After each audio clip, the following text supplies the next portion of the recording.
Hello everyone, my name is Rahul. In the previous video, we had discussed about the host organism, the competent host. In this video, we are going to start with processes of recombinant DNA technology. The first process of recombinant DNA technology is the isolation of DNA.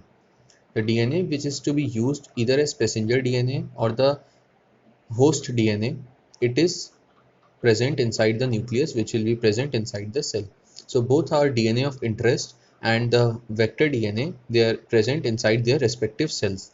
So to extract out this DNA, we have to lyse the cells with suitable enzymes. We have to perform lysis of cells with suitable enzymes.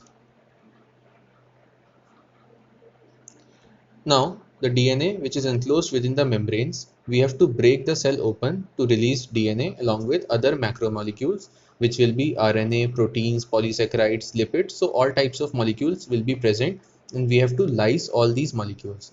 So this can be achieved by the use of various enzymes, such as for bacterial cells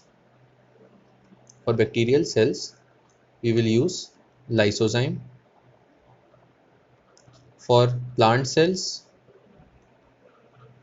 we will use pectinase and cellulase, because these are the molecules present in the plasma in the cell wall. Plant cell wall is made up of pectin and cellulose. For fungal cells we will use chitinase. So these enzymes will dissolve the cell wall and we will be able to enter inside the cell. Now the genes that are located on the DNA molecules, they are intertwined with proteins such as histones. So you already know about histone proteins, that they are used in packaging of DNA. So there will be various proteins apart from histones which will be present inside the cell. So proteins, all sorts of proteins will be lysed by proteases. We will add proteases and all sorts of proteins will be lysed out of the cell, whether histones, non-histones, or any sort of proteins. Now there will be RNA also present. RNA will also be present. For RNA, we will use an enzyme which is known as ribonuclease. Ribonuclease. So this enzyme will dissolve, will lyse all the RNA that is present. For lipids, we will use appropriate lipases. So proteins, fats, lipids, we have dissolved everything. So what will be left in the end will be DNA. The DNA or the genes that will be left will not be visible to the naked eye as such.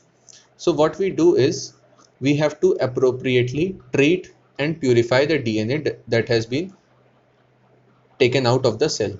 So for that we add chilled ethanol. We add chilled ethanol. Ethanol is C2H5OH. We add chilled ethanol to the suspension. So addition of ethanol will lead to precipitation of DNA.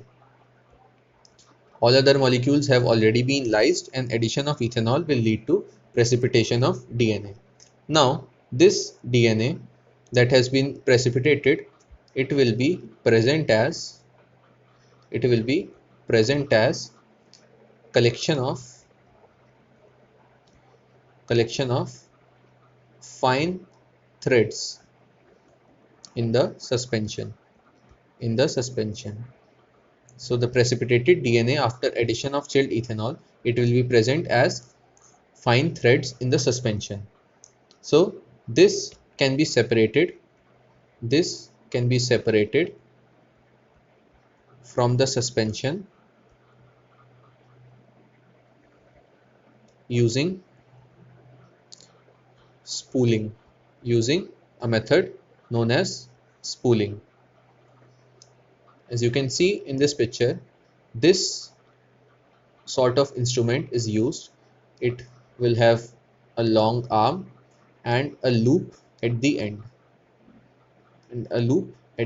So this is a spool. So we will add this we will enter this spool into the test tube or into the instrument where our DNA is present. Here it will be present as fine threads. So the fine threads, because they are a little sticky, they will stick to the inside of this spool of this instrument, and we can take out our DNA and we can take out the DNA. After isolation, after spooling, when we have our DNA, we have to perform the purification. After spooling, purification of extracted DNA is to be performed.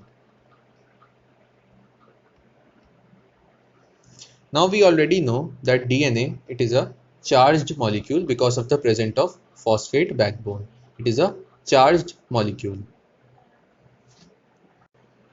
Now a charged molecule, it can move in the presence of an electrical field. So we will use the process of electrophoresis to separate or to purify this DNA. But before purification, the DNA that has been extracted by spooling, it has to be purified. By purification, we means that it has to be cut into smaller particles. So ultimately, when we will use the electrophoresis, we will have the required DNA. So how DNA is cut and separated, we will see in the next video. With this, we finish off with this discussion on isolation of DNA.